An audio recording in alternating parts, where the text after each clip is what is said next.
Vybz Kartel personal life and prison sentence. Vybz Kartel's first child was born on April 18, 2003, when he was 27 years old. He subsequently had 2 other children with the child's mother, his longtime girlfriend Teacha Shorty Johnson. Kartel also has 4 more children from other relationships. On May 17, 2020, it was revealed that Kartel's 15-year-old son was expecting a child with an 18-year-old woman, making Vybz a grandfather for the first time. On September 29, 2011, Kartel was arrested by police for cannabis possession. Jamaica's Major Investigation Task Force, MIT, later charged him with the murder of Jamaican businessman Barrington Burton, conspiracy and illegal possession of a firearm. While in prison in 2012, his book The Voice of the Jamaican Ghetto, Incarcerated but Not Silenced, co-written with business associate Michael Dawson, was published. Though Kartel was granted bail for the Burton murder on March 23, 2012, for JMD $3,000,000, he remained in prison in connection with a second murder of Clive Lizard Williams of Waterford, St. Catherine. He was charged, along with 2 others including Vanessa Gaza Slim Sadler, with perverting the course of justice, after Sadler allegedly claimed that Williams had robbed her in order to mislead the police into believing that he was still alive. Kartel's trial was originally scheduled for January 21, 2013, but had to be postponed due to a lack of jurors, and was rescheduled for July 11. On July 24, a jury found Kartel not guilty of the charge of murder of Barrington Burton. However, Kartel remained in custody pending the second murder case.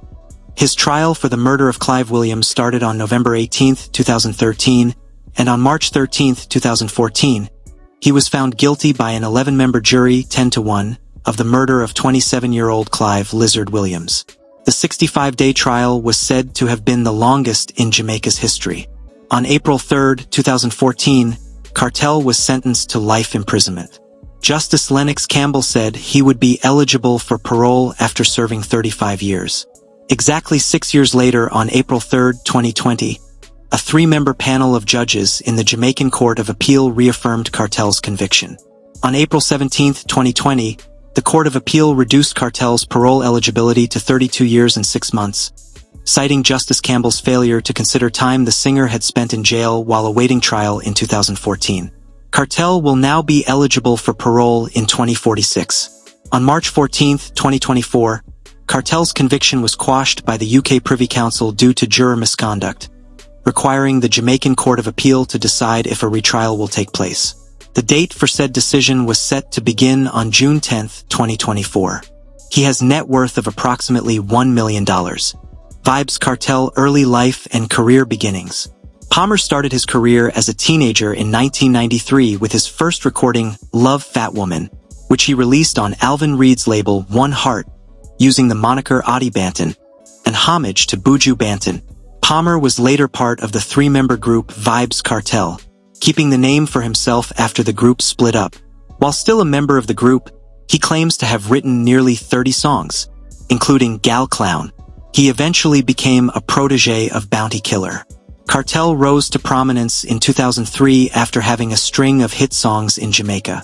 The year culminated in a pre-planned on-stage clash with Ninja Man at the annual dancehall festival Sting, held in Kartel's hometown of Portmore. The clash turned violent when Kartel's crew members, as well as Kartel himself, threw punches and assaulted Ninja Man on stage.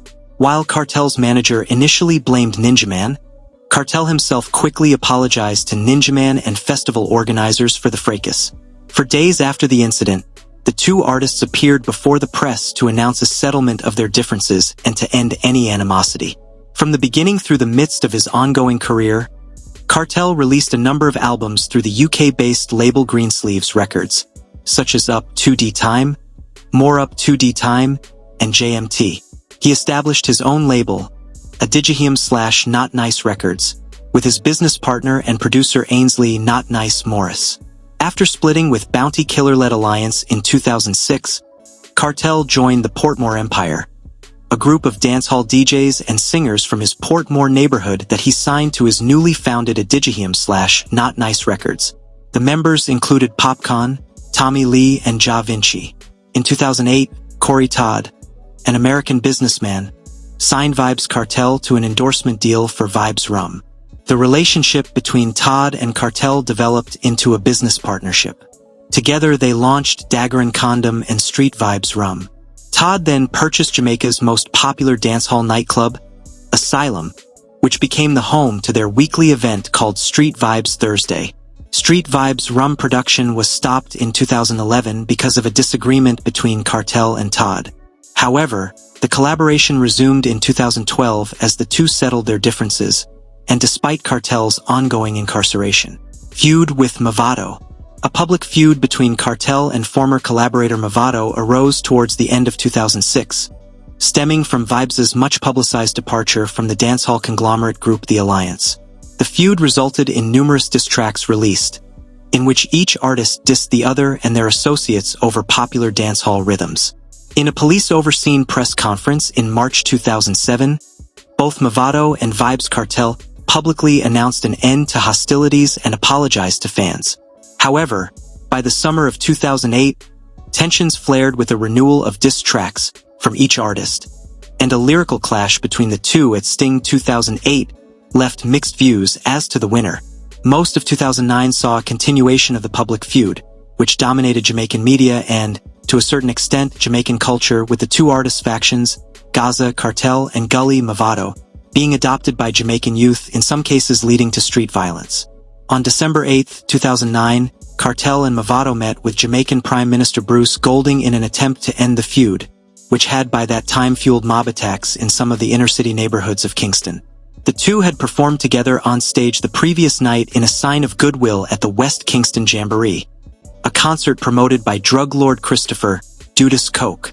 After the truce in December 2009, the two artists were scheduled to perform a unity concert in March 2010 in Barbados, which was later cancelled by Barbadian Prime Minister David Thompson. Thank you guys for watching. Kindly like and subscribe for more interesting videos.